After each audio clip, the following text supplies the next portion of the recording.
No crossovers ever.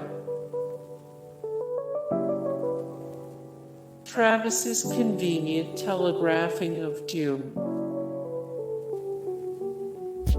The other obvious signs that the end is near. The distracting dysfunction of a blended family.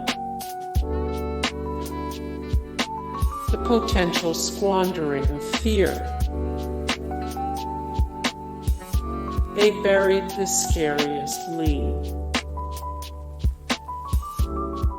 Taking it slowly in season 1. Taking it slowly in season 1.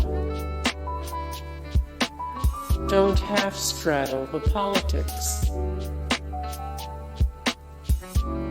Dead bodies, zero police investigation. Multiple zombie encounters, and the main characters are still not sure. Hey guys, thank you so much for the support and likes and comments down below, and also thank you so much for watching, and I look forward to see you in the next video. Then take care, bye.